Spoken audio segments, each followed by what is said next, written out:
This is part of the PIIRS Directors Book Forum series, which is basically a forum where faculty who work in international and regional studies have a chance to present their published work, their recently published work, to the university community and to the community at large.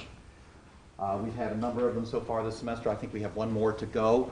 That's Lisa Davis's talk on her recent book on Greece. But today's presentation is by Andreas Wimmer. Andreas is the Hughes-Rogers Professor of Sociology here at Princeton, also a faculty associate in the Department of Politics. Until recently, he was a professor at UCLA. We've been very lucky to get him to come here to Princeton. He's the author of many articles, many of which have won prizes, and I won't go through all of them. But I will mention some of the books that he's published.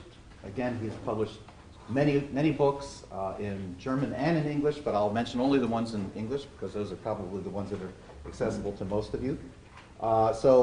He's the author of Nationalist Exclusion and Ethnic Conflicts, Shadows of Modernity, which was published in 2002.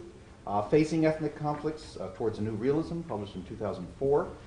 Understanding Change, Models, Methodologies, and Metaphors, 2006. Ethnic Boundary Making, Institutions, Power, and Networks, which is about to be published by Oxford University Press. And then there's also the book that we're going to be talking about today, Waves of War, Nationalism, State Formation, and Ethnic Exclusion in the Modern World, which was published by Cambridge University Press this past year.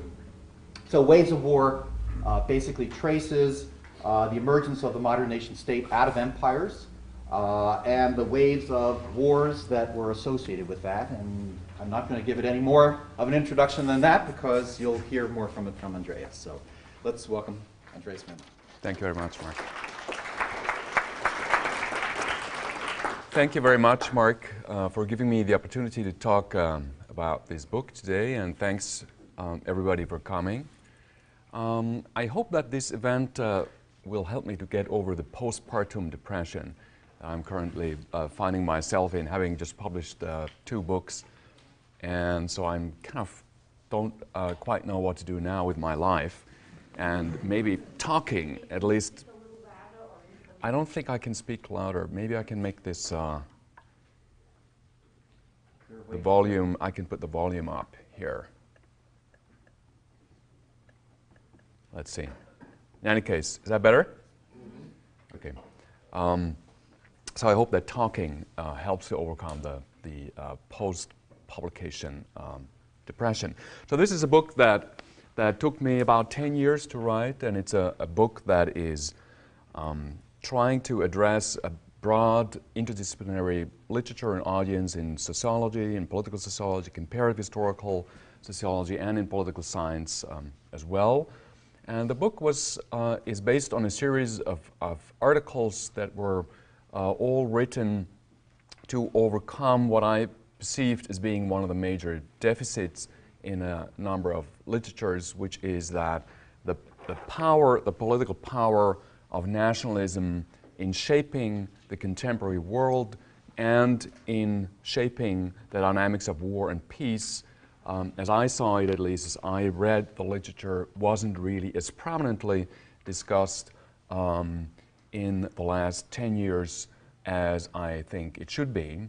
And so the tendency of the last 2 years in many different literatures was to emphasize hardcore political economy factors in explaining war and peace and such things as state formation, and to overlook the power of ideologies, of principles of political legitimacy, such as nationalism. And so the book tries to actually bring this into the discussion. So here's the main kind of take-home arguments.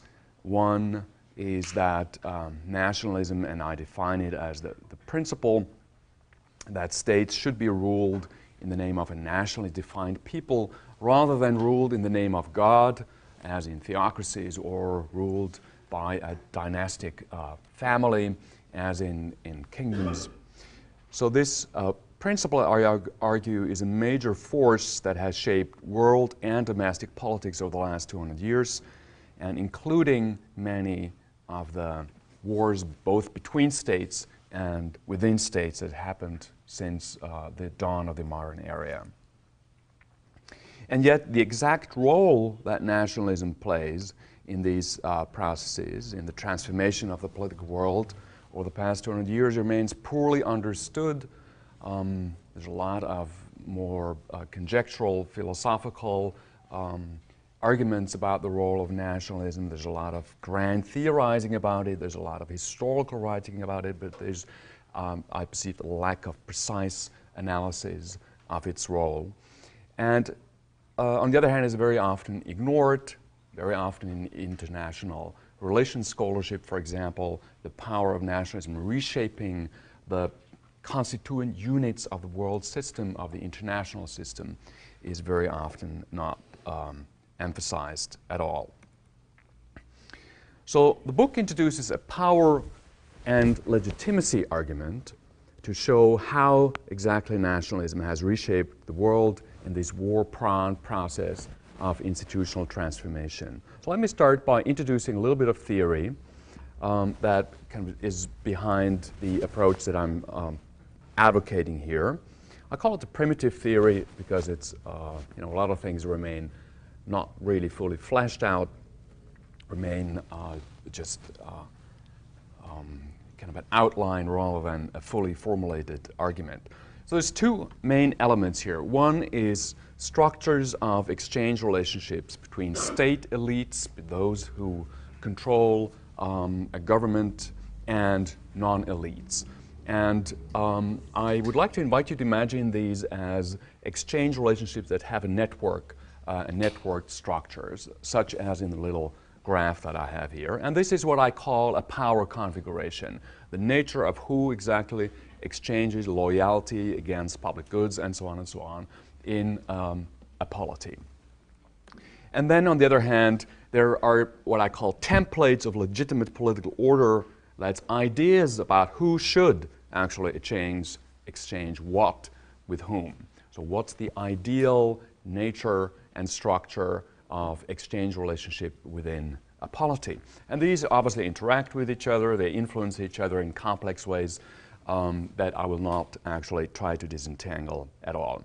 So these two elements of a political order, templates of legitimacy and the structure of power relations, on the other hand, they conjointly produce political identities, large-scale political identities, such as ethnic groups or nations. That's the ones that I'm going to be focusing upon here. And the argument that I'm going to make, you will see that in a moment, is that such large-scale political identities emerge from and map onto the exchange relationships that people have established with each other. And then I argue that both exchange relationships, power relations, and principles of legitimacy together produce large-scale institutional transformations, such as the shift from nation-state to empire, and that such shifts can either be produced endogenously through a change in the power relationships, which then empower certain visions of a legitimate political order over others, make it possible for certain actors to realize their visions of a legitimate political order, and suppresses or replaces other templates of legitimacy. They can also be brought about by exogenous shifts, by social movements adopting certain visions of what the legitimate political order should look like from the outside, and starting to apply this vision or to ask for the realization of this vision in their own society. And then finally, the types and frequencies of war that you find in a polity are also the combined result of principles of legitimacy and power relations. When power relations do not conform, contradict established visions of legitimate order, I argue that is a conflict-prone situation. And on the other hand, there might be conflict between actors that pursue different legitimate visions of the political order. That's the second source of war and conflict according to this admittedly primitive theory of power, legitimacy, and identity. So that's the general framework that I'm using to analyze concrete historical processes. And this theory contradicts, as those of you who are familiar with these literatures will readily recognize, with both modernization approaches and more recent globalization approaches to the question of the formation of nation states, who disregard the role of power configurations in the global spread of the nation state, don't look at the precise mechanics of relations between situated actors who are struggling with each other over which principle of legitimacy should prevail. It also contrasts with standard international relations approaches in political science who do not consider the change in principle of legitimacy, the change in the nature of the constituent units, of the units that constitute the international system as a major source of war in the modern world. And it also contrasts the argument that I'm going to make with dominant political economy approaches to civil war in comparative politics mostly, that disregard questions of legitimacy and of political inequality as grievances as a cause for civil war, and instead focus in the most often cited and still kind of dominant approaches on state weaknesses, as in the insurgency model that Fearon and Leighton have proposed, or they focus on economic incentives to wage war, civil wars such as lootable resources, oil, diamonds, and so on. So this is the general gist of the approach here. And the second characteristics of the book is that it's based on global data sets that I have assembled with dozens of brilliant and hardworking grad students, mostly at UCLA, over the past 10 years. And most of these data sets cover the entire world from 1816 to 2001. And this is in contrast to the literature on nation building or nation state formation, which is usually based on either global historical narratives, such as Benedict Anderson's book, or the analysis of small number of cases in the comparative historical tradition, usually 5, maybe 6 or 7 cases. And also contrasts with the Civil War literature, which focuses on post-1945 period almost exclusively. And it also provides the opportunity to have global data sets that run over the very, very long, around 200 years, to do something else than recent globalization approaches who pay a lot of emphasis on the novelty of the uniqueness of the post-1970 or whenever globalization is thought to be taking off period, and to instead show that there are recurring patterns in certain political processes that recur over the last 200 years, such that more recent developments, as the wave of ethnic civil wars that swept over the world post-1809, can appear not as due to unique processes such as globalization, but as being part of a pattern of historical processes that recurs again and again over the last 20 decades. A quantitative analysis of such global data also guards against Western centrism. It helps to pay equal attention to small, insignificant places such as Gambia or Bhutan, and coming myself from a small and politically insignificant country originally, such as Switzerland, I find it there's a kind of an ethical dimension of working with global data sets where all cases are weighed equally. And you can still, of course, then trace such things as imitation or unequal power in the global systems. That doesn't force you to treat literally all of these countries as being of equal importance.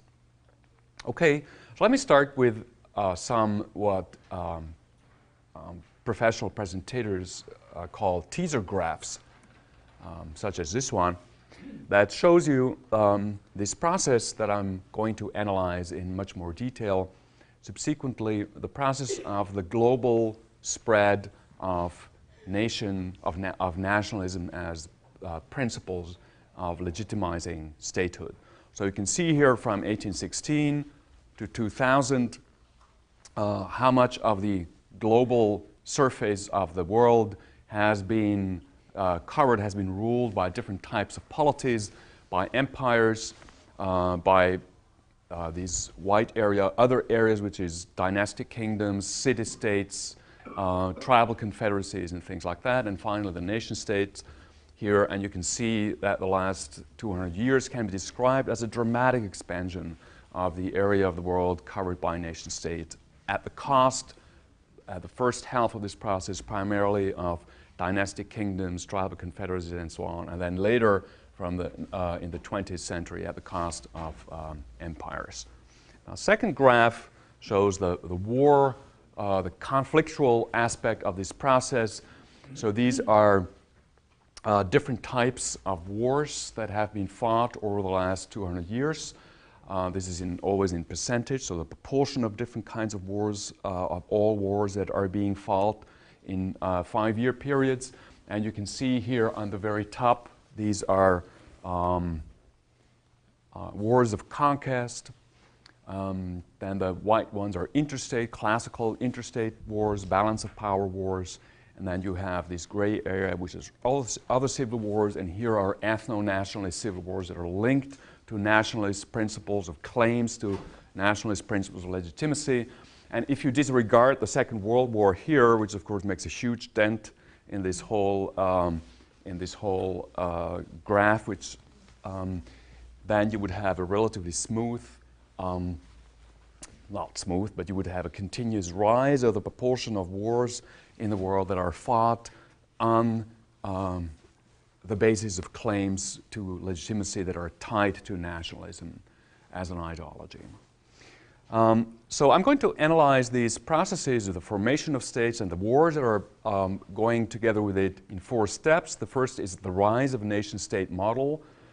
It's kind of a very logical, basically the steps follow the historical process itself, then the global adoption of the nation-state model subsequently, as I showed you in this graph here, and then the wars between and within states that result from this global diffusion process. And in the last step, I'm going to look more precisely at one subset of wars in a sub-period. I'm going to look at those after the 1945 period. I'm going to look at civil wars exclusively. So let me start with the first step, the birth of the nation, the rise of the idea of the nation as a community of solidarity and shared political destiny. And so this needs to be obviously explained endogenously because there's no diffusion possible for the first instances of a new political form that emerges. And I do this with a formal model, and I'm not going to go into any of the mechanics of it. I'm just going to say that the model is actually calibrated empirically with data on resource distributions of which actors control what and exchange what with whom between various elite factions and non-elite groups for France and the Ottoman Empire roughly from the 13th century to the end of the 19th century. So it's not a free-floating rational choice model that is based on, as let's assume, kind of assumptions, but it has a rather solid empirical foundation. So the models it models exchange relationships between political elites and masses. It's kind of a neo-Blauian, as it were, model. And it assumes that elites offer participation, political participation or influence, and public goods, and the masses offer taxation or resistance, or more or less resistance to being taxed, and military support and loyalty. So that's the exchange relationships that political elites and masses establish with each other. These exchange relationships are exclusive. So if one person exchanges with another person, this other person cannot exchange simultaneously with another person. And actors therefore care with whom they enter into an exchange relationship and whom is going to be excluded from those emerging relationships. So it's a kind of a coalition building model, as it were, the building of exchange coalitions. And the model assumes that political identities such as nations or ethnic groups or classes or regions and so on emerge from stable such exchange relationships between actors. So it's two formal models stacked onto each other. One is a Coleman exchange model, for those of you who are familiar with these kind of modeling traditions. And then there's a sequential game theoretic model that determines then who actually ends up with whom in an exchange coalition. Let me say something about the results. So more inclusionary, encompassing exchange coalitions that basically don't leave anybody outside of the web of resource exchanges, of military support and taxes against political decision-making, influence over political decision-making and public goods, emerge when the central state has been able to gain control over a lot of political decision-making power, taxation capacities, and public goods provision. So in a highly centralized state where the central elites become attractive exchange partner for almost anybody in the territory, that's a precondition for encompassing, it's kind of intuitive, for encompassing exchange relationships to emerge. And secondly, there are specific organizational channels through which that enhance the formation of encompassing relationships. So when civil society, or let's say voluntary organizations have emerged in a society, then establishing encompassing trans-ethnic relationships becomes much more easy to accomplish. I cannot go into the details of how this actually works. So in this case then, ethnic differences, ethnic divides will not be politicized. There's no exchange relationships will form along ethnic divides, and national identity will be prevalent and become sedimented then over time. So the family analogy that underlies nationalist ideologies will then become taken for granted. It will become internalized. People will actually expect each other to support each other. They expect each other to be able to claim, to make claims on each other's solidarity. So this is what the model retrodicts for the specific, historically measured, as it were, resource distributions of France from the revolution onwards to the end of the Third Republic. In other words, the model produces exactly what the historical process actually produced in the case of France, which is reassuring.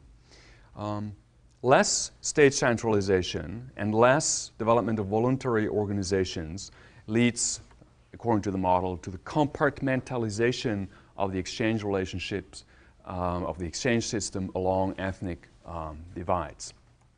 And this is what the model also retrodicts for the Ottoman Empire of the early 19th century, also quite in line with historical developments, the rise of Greek, Serbian, and other later Armenian nationalisms, in the ethnic nationalisms in the empire in the Tanzimat period and beyond.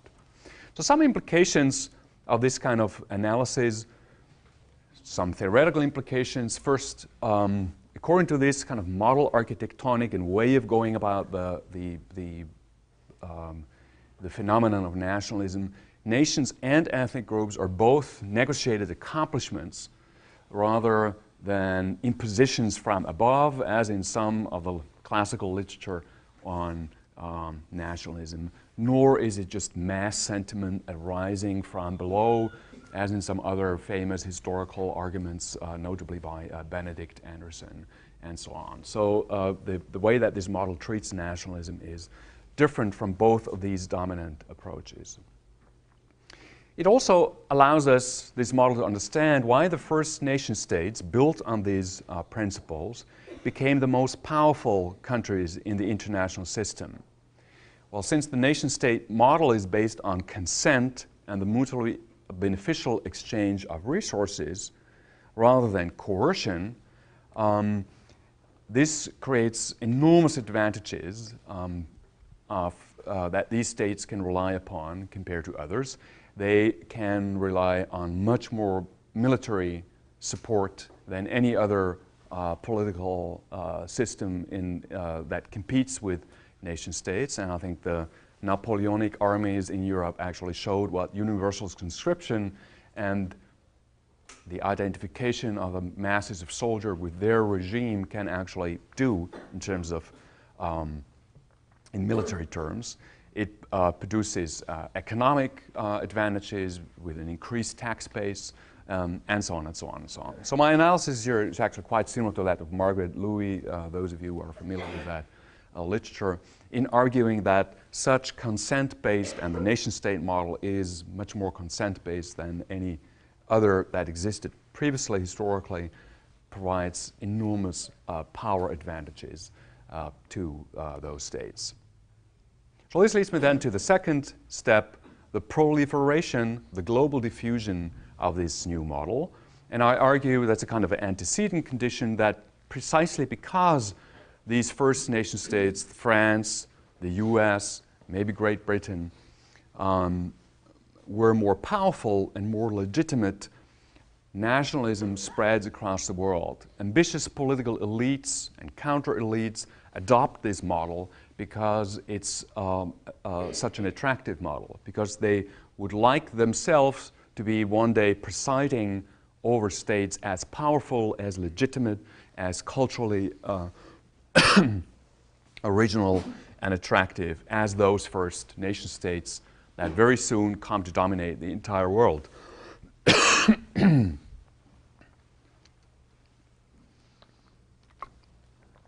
The subsequent creation of nation states, however, may be causally different from the conditions, the constellations under which these first nation states came into being. So my argument actually now shifts gears. I no longer look at the endogenous emergence of the nation form as in the first step, but now I look at the diffusion process that is of a different nature, that has different elements, different causal relationships that come into play.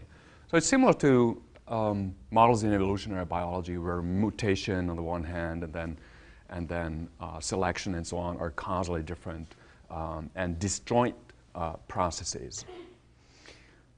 In order to understand this global diffusion process, I created a new data set, again with data from 1816 to 2005. It takes today's states as units of observations, holding them constant, projecting them backwards all the way down to 1816. And it creates data on a variety of variables, literacy, railway density as a proxy for economic development, population, wars, government expenditure per capita, and so on and so on. Big nightmare to do that. Imagine to find data on literacy in Ghana for 1875. So it's a massive and very problematic, but in the end, I think still interesting and worth pursuing to pursue data project that is behind that. And this allows to test various theories, competing theories of nation-state formation. So let me say something about the results. They support a kind of a power configurational argument in line with the theoretical principles that I outlined at the beginning, according to which nation-states are created, a new template of political legitimacy is institutionalized when the balance of power tilts in favor of nationalists. And when is that the case?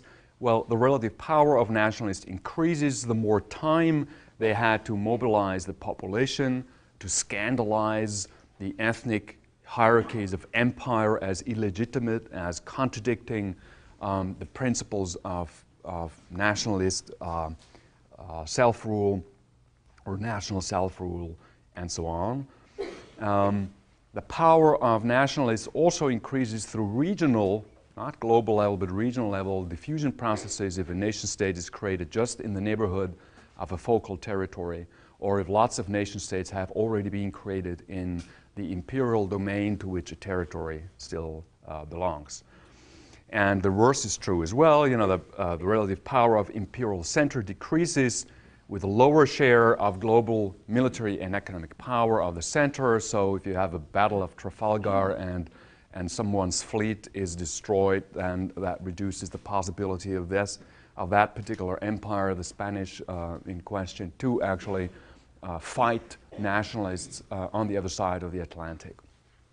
And wars on the focal territory or in other parts of the empire also weaken the imperial center and make the creation of a nation state more likely. So those of you who like statistics, so here's a little bit of it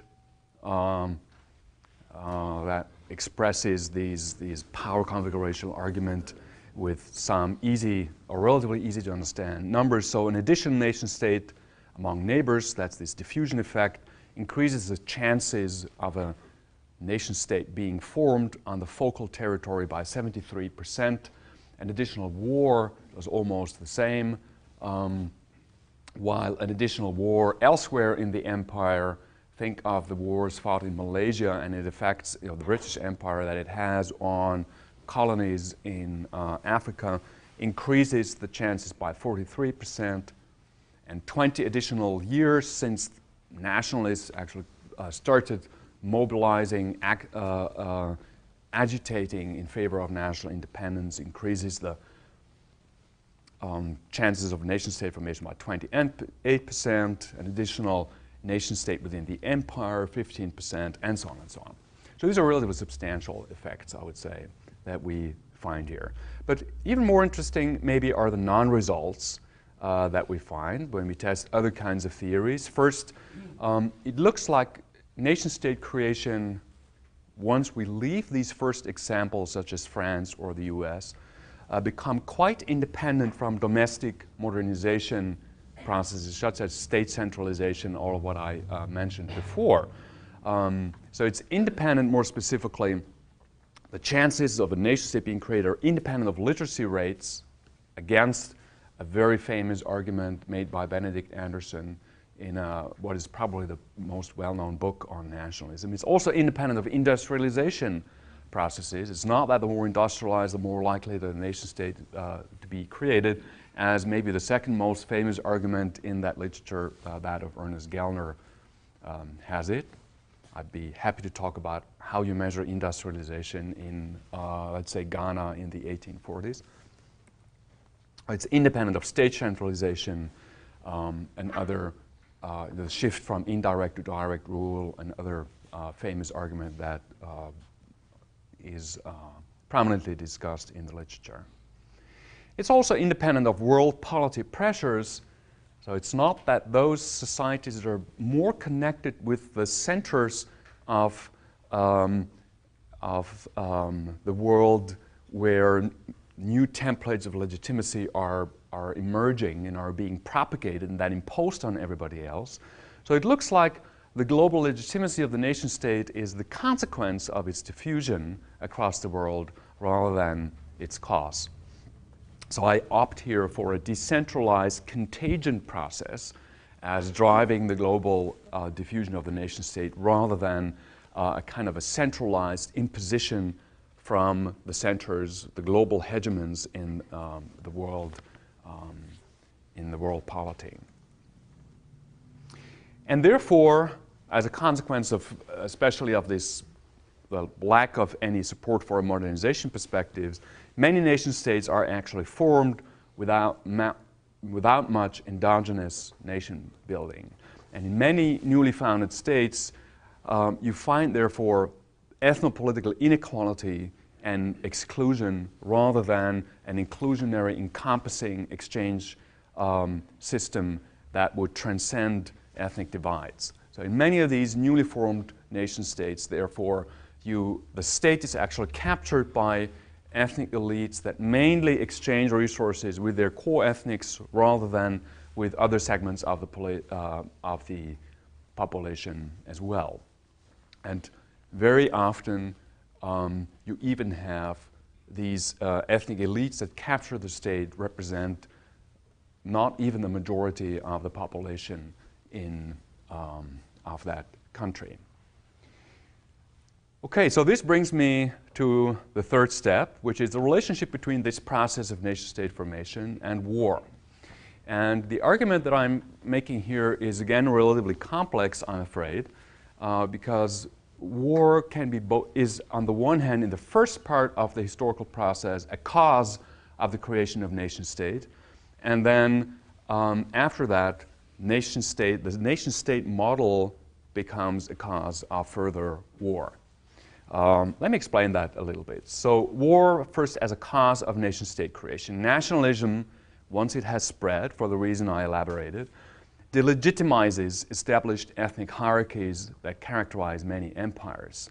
And nationalist wars of secession against alien rule, as now these ethnic hierarchies can be portrayed through a nationalist vision of the world, then lead to the creation of nation-states.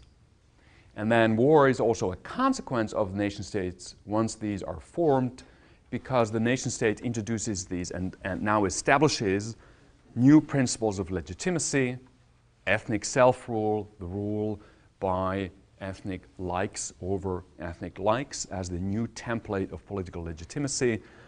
And in weak states with weak civil societies, like in the Ottoman Empire, nation building fails, and as I said just before, ethnopolitical inequality and exclusion result. And such exclusion now violates, however, nationalist principles of self-rule, of the like over like principle, and are therefore perceived as illegitimate and can be easily scandalized by ethnopolitical entrepreneurs.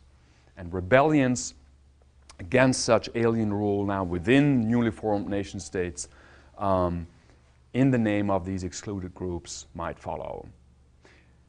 The new states also interfere in favor of co-nationals that risk, across the border, that risk to become citizens of second class in such exclusionary second-class citizenship, second-class citizens in ethnocratically ruled neighboring states. So they, and this interference then might escalate into conflicts between newly nationalizing states. Think of the Macedonian Syndrome as Wimmer has described it in a famous article I think in the late 1950s.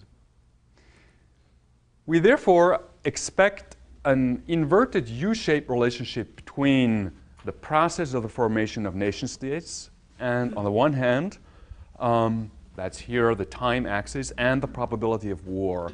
You should have, at the beginning of this process, when nationalism started to agitate against ethnic hierarchy of empire, you should have wars of secession that culminate in the creation of a new nation state, and you should then have ethnic civil wars over or by excluded ethnic groups and their elites, and wars between states in these Macedonian constellation until after a couple of generations, the war proneness or this war prone process of nation-state formation comes to an end. So we created, in order to test this argument empirically, a new data set again for based on cow based on existing data sets with a lot of extensions to it that covers again the entire world, and it's on a territorial basis. So we hold territorial units of observation constant throughout the entire period so that you can actually observe this process on constant units of observation.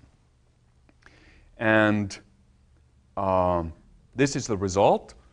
That's just descriptive statistics, but if you do it in a multivariate environment, the pattern that emerges here actually is very similar. So here we have the decades before nation-state creation. The blue line is the year zero when a territory becomes ruled as a nation-state. So that's 1821 for Spain or something like that, and it's 1848 for Switzerland, and it is 1960 for Ghana, and so on. So it's not chronological time. And these are decades after the creation of nation states, and that's the probability of war with confidence interval and so on. And you can see that this inverted U-shape relationship actually indeed emerges quite clearly. And also conforming to the argument, these wars here are mostly secessionist wars, nationalist wars of liberation, as nationalists themselves would call it, while here in this part of the process it's mostly civil wars and wars between states. Okay, so that brings me to the last step in the analysis, which is to focus more precisely on this part here of the whole process. So on that period when the nation state has already been established. So we're looking at independent nation states here, and we're looking at civil wars only, and we're looking at the post-1945 period only. All of this to get better data, to have more precision and so on. And what I would like to do now, or what this corresponding chapter does, is to show that it is indeed ethnopolitical inequality or exclusion that is a major force that drives these countries into civil wars. So it's kind of a one specific aspect of the overall link between nation-state formation and war that I'm focusing upon now in this last step. And in order to actually show this, we had to create new data. That was a project that I did together with Cederman from the ETH in Zurich and a lot of people from around the world who helped us with this new data set. And it's a data set that codes the ethnopolitical power configuration in all countries of the world since 1945. So we look at politically relevant ethnic groups. That's the first step, to make a list of such groups, and then code the relative degree of representation in or access to central level government. And we then look, that allows to calculate the percentage of the population that is excluded from representation at the central level of government on the basis of their ethnic background. Here in this part of the book, it becomes a little bit more complicated because I look at other mechanisms that are war-prone as well. I think just looking at signs of exhaustion in the faces of my public, I think I should probably skip these additional mechanisms here and show you some results, which is again, I presented in the same relatively easy to digest form. So the dependent variable that we're looking at now, that what we're trying to explain, is the likelihood of a civil war breaking out in a country in this period after independence and after 1945. And here you can see that the likelihood increases by 25% if you increase levels of exclusion in a country measured in percentage of the population not represented at central levels of state power by 1 standard deviation, which is from 6 to 32%. And these are the more complex things I'm not going to talk about. I'm just going to compare this figure here to how much poverty and population size influence the probability of civil war. And you can see that decreasing GDP, making a country more poorer by 1 standard deviation actually has this effect, and increasing the population of a country by 1 standard deviation has this effect. And these are the two most stable, universally significant, always talked about and so on, predictors of civil war. And so it's meaningful to compare these effects that we found for the ethnopolitical power configuration with GDP and population size. And you can see that the magnitude of these effects are actually quite comparable. So we're not just talking about something being significant in some regression model, so it's also actually substantially meaningful to focus on power configurations, ethnopolitical power configurations, as a major source of war. So I'm coming to the conclusion. I'd like to wrap everything up and link back to this power come legitimacy model that I introduced at the beginning. So the first national communities emerge, that's in the first step of analysis, from a particular configuration of power, strong states and strong civil societies that together allow extending relationships, exchange relationships between elites and masses throughout a society. And since these states are more powerful and more legitimate, I argued, they become the template of an ideal statehood that is then adopted by political actors, political elites across the world, leading to the global diffusion of nationalism as an ideal. And these nationalists then delegitimize ethnic hierarchies of empire, leading to nationalist wars of liberation. And nationalists rise to power and therefore can establish new nation states wherever the power configuration allows them to overthrow pre-national regimes, even without much endogenous nation building.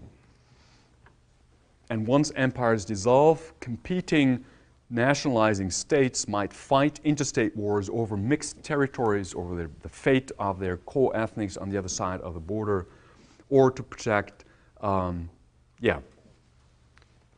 and at the same time, in these newly formed nation states, armed rebellions by excluded minorities against dominant ethnic elites lead to civil wars, again, because such ethnopolitical inequality as those that characterize these states violate the newly established principles of legitimacy of the rule of ethnic like over ethnic like. So you can see that with these two elements, looking at the specific configuration of power between actors and looking at principles of legitimacy, at what these actors think should exchange relationship between them look like. These two elements can actually do a lot of explanatory work together to understand these global process. So overall, the shift to nationalist principle of political legitimacy is associated with a wave of war, hence the title of the book, that sweeps over the world wherever this process unfolds, and obviously does so at different parts of the world at different times. It starts in Latin America and then rolls over other parts of the world until the dissolution of the Soviet Empire in the late 20th century. I conclude with some policy implications of this view of the sources of war and peace. I'm kind of taking a position here against institutional engineering, against the idea that you can tweak with the incentive structures that political systems provide in order to guarantee a peaceful behavior of the major political actors. So I'm arguing here, and actually the last chapter does a lot of additional statistical and data work to actually show this, that there is no clear-cut direct association between political institutions, democracy, of course, most famously, but then also more precisely consociational democracy, or particular electoral rules such as proportionalism or presidentialism, parliamentarism. There's no direct association between these various institutional features that very often have been proposed by constitutional engineers as solutions to the problem of conflict and war and the actual probability of war. It looks like, I did some preliminary analysis along these lines, that it's the power configuration, again, that determines the choice of institutions rather than, I don't find much evidence for the opposite conjecture that political institutions shape actually the power relations, the degree of inclusiveness that you find in a policy. And I show this specifically for the case of democratic transition, which is much less likely in ethnocratic regimes such as the one of Saddam Hussein, therefore producing an association between regime type and power configuration.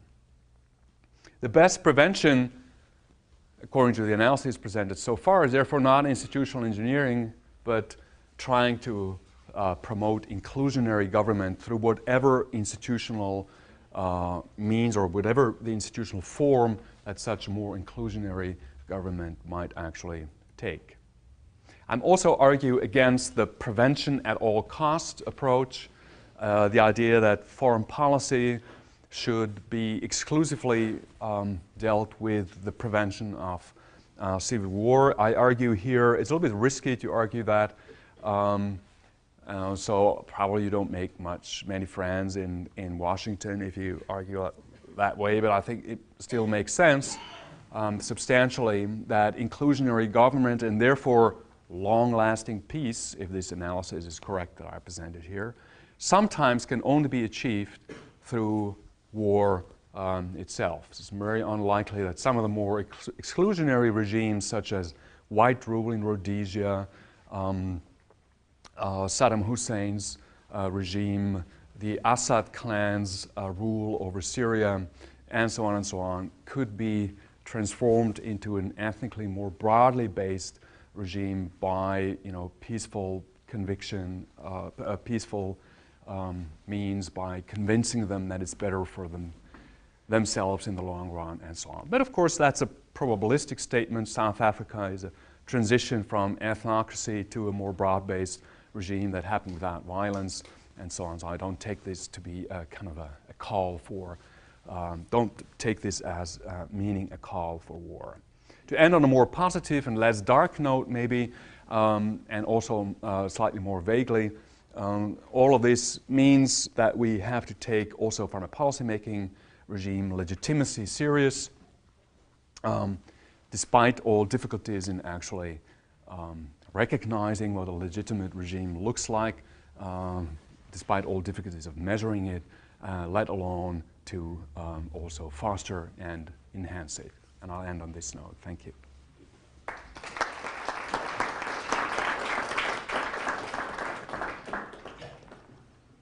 Floor is open for questions. Chris, you want to pick your own? Arthur. Thank you. That's very interesting. Now I have to read the book. It looks like a lot of work, and I congratulate you. The key intuition seems to be that inclusion is good. That's how you get this effective mode of political organization. And your sense of inclusion is clearly about inclusion of ethnic groups. But you don't say much about economic inclusion. So I want to ask you to think about what the relationship might be between more economically inclusionary polities versus ethnically inclusionary, because modern nation states have become quite exclusionary along economic lines and remain quite healthy and vibrant, in spite of predictions that it's bad for you to be exclusionary, and growing inequality, even in this country, seems to go along merrily with lots of power and, even legitimacy. So how do you think about ethnic group inclusion versus economic inclusion? Yeah, that's a very good question. I think if we try to understand war and conflict in these things, then focusing on politics and on political relations of exclusion and inclusion, to use that terminology, makes a lot of sense. And it's precisely because ethnopolitical exclusion, let's say, not having a large segment of the population, exclude that large segment of the population from voting rights as de facto in the US until the Civil Rights Revolution. That is so obviously contradicts the principle of legitimacy on which nation states are based, the idea that the government should be based on or should rule in the name of the entirety of the people, that it cannot but produce, over the long run, conflict, mobilization by political actors who decry the violation of these principles of legitimacy. Economic inequality, however, is not part of the nation-state model that much. So it is not considered to be, especially in states that are that have adopted the idea of meritocracy as a principle. Economic inequality doesn't seem to contradict the very principles of legitimacy on which the polity is based, and therefore is much more difficult to mobilize a political constituency that decries economic inequality as a scandal. And the fate to become very contemporary, the fate of the 99% Occupy Wall Street movement, I think kind of confirms that it is just much harder to decry inequality when it's not associated with an ethnic divide, when there's no overlap between an ethnic divide and economic inequality. Okay. Yeah, please. A similar question, you didn't talk about religion. Yes, so in our definition of ethnicity that we adopt for operational reasons, we include ethno-religious groups under the general rubric of ethnicity as well. So we have, for example, Shia and Sunni in various countries all over the Middle East coded as ethnic communities. So we're not looking, however, at such things as political movements that claim to speak in the name of large-scale religious communities, the Ummah and so on, or jihadism and all of that.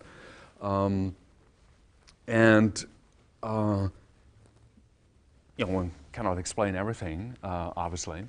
And it's also actually quite interesting to note, however, that if you just quantitatively, if you look at the number of conflicts that are that take on the form of civil war, that are fought by jihadists or by people who have adopted not so much a domestic ethnic group perspective, but the global Ummah perspective, remains very, very limited indeed. And even where you have that, like in contemporary Mali, where the Northerners have, or these groups that now fight the jihadist wars, if you look at the sources and the political development of these conflicts in more detail, you can see that very often they are rooted in domestic ethnopolitical power configurations, the exclusion of the Tuareg in the case at hand from central level power in Mali for a very, very long time. So it's just that now some of these movements have adopted, for political reasons of political expediency, I guess, and to create more effective international alliances, different rhetorics. But it doesn't mean that if you look at the root causes, to use an old-fashioned term, of these conflicts, all of them are really indeed driven by a completely different political dynamic. I don't think so.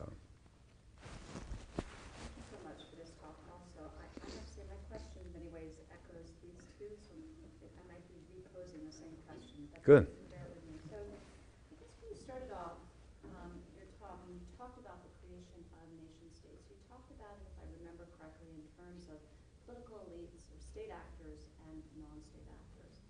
And the first thing that struck me in many ways goes back to this question, which is where are the economic elites in this story? So on the one hand, I do understand and I really appreciate your effort to put politics, ethnicity, and ideational factors back forefront and center, as opposed to the really simplified political economy arguments that are out there.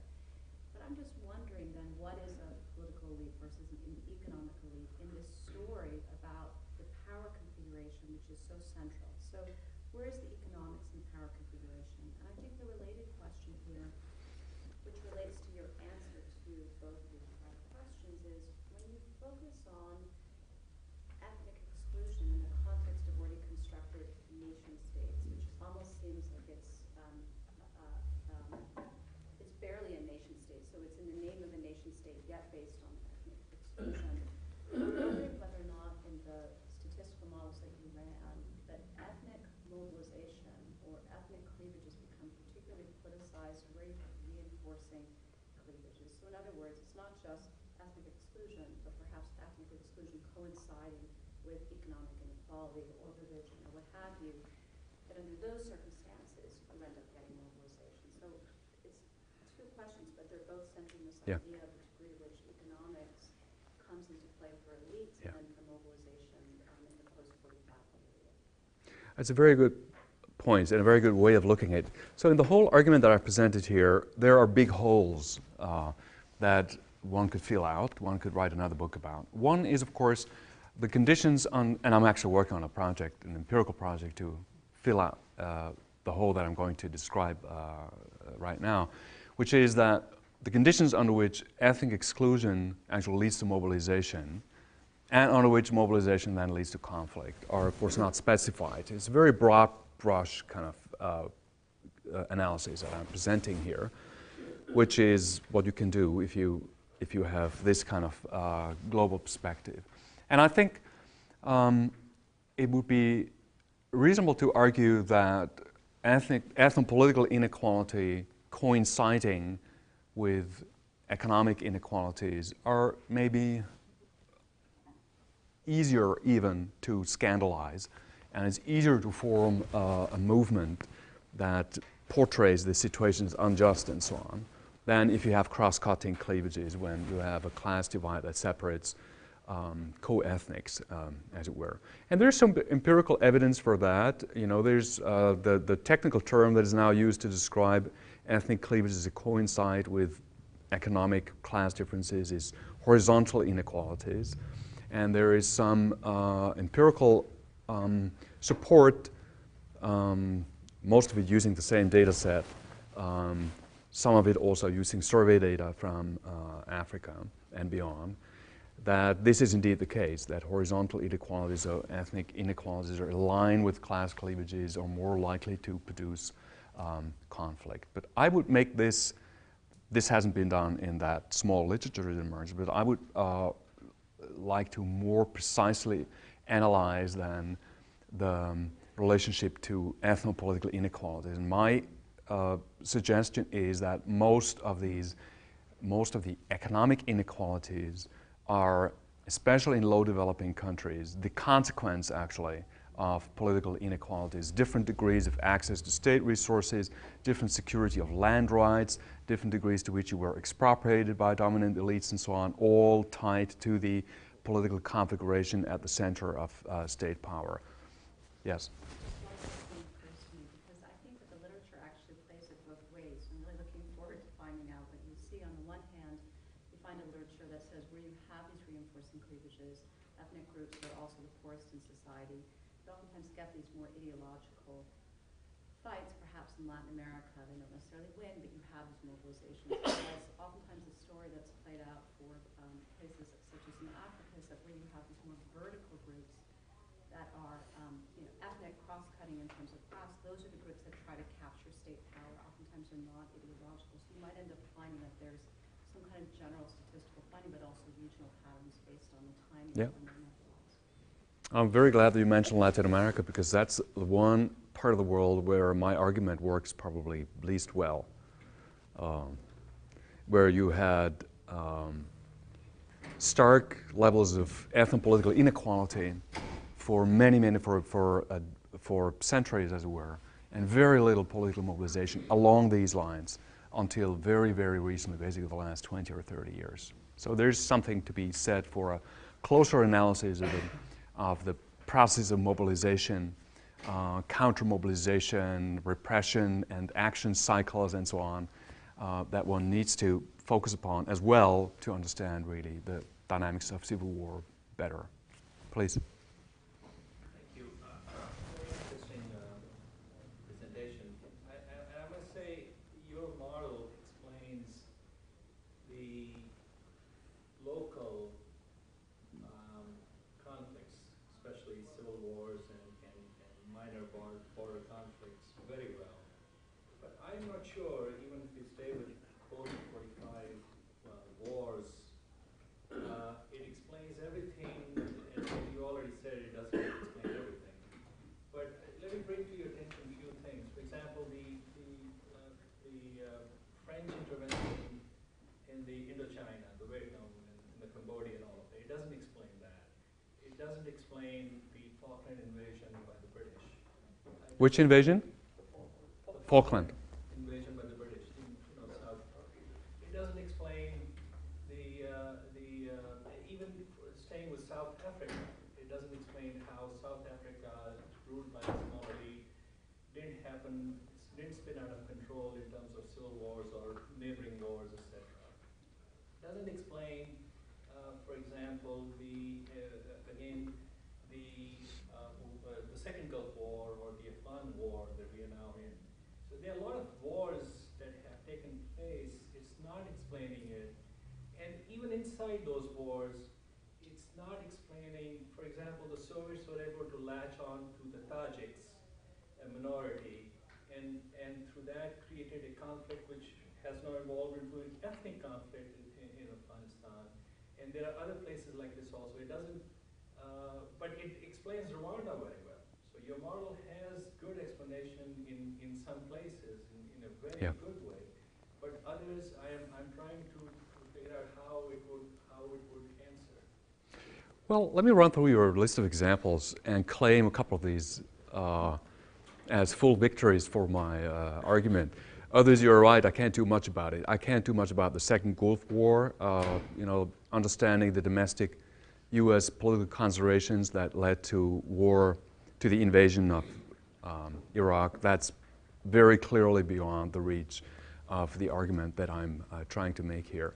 The Indochina War was a war of national liberation against French colonialism that lasted for a very long time, and there's a lot of complications that go beyond what my model predicts, but basically it's one of these wars that in this hump figure, if you remember, belongs to the first half of the increase in, so you have mobilization by Vietnamese and by Cambodian nationalists, you have counter, and so on, and then escalation into an anti-colonial war, which I think is quite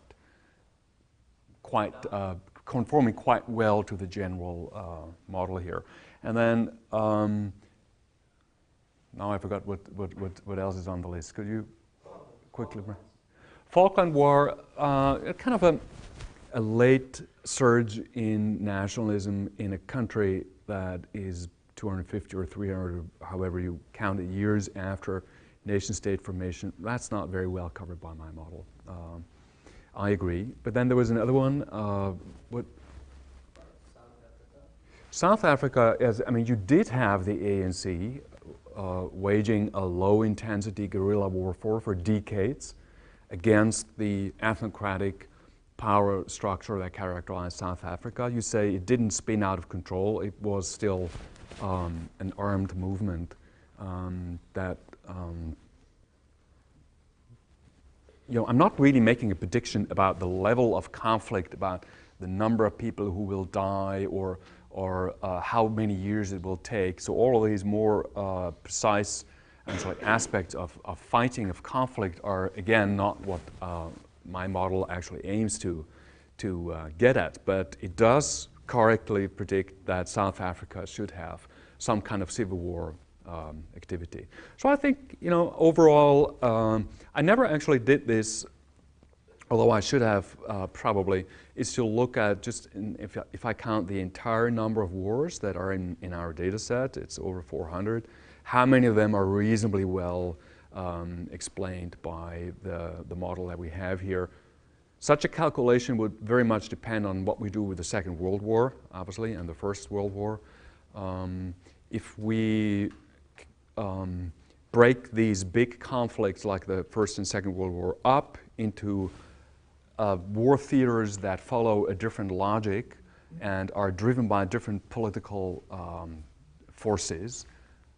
You have an Ukrainian nationalist movement trying to establish itself during the Second World War that has nothing to do with great power conflicts, but has to do with the local political configuration. So if you break down all these wars, the big world wars accordingly, then I would say, my guess would be that between 60 or 70% of the conflicts that you have since 1816 are related to the dynamic that I'm trying to describe here, which is, I found that good enough. But that's, of course, a matter of judgment. Please. Quick question. Does ethnic cleansing lead to stability? And the second part would be, is there some sort of relationship between the diaspora of various nations? I'm thinking of the American Irish support for the IRA. Yeah. I'm thinking of the support for the Armenians. I'm thinking about the relationship between the Turks and the Kurds.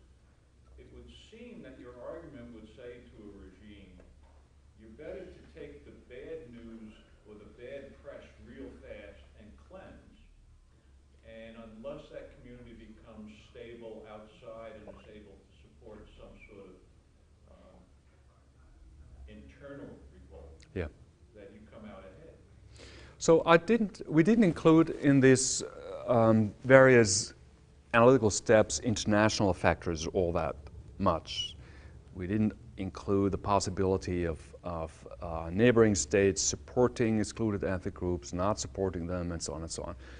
We did additional research on that, where we took our entire data set and coded for whether each of these politically relevant ethnic communities has somewhere in the world a kin group that is, and then what's the political status of that kin group.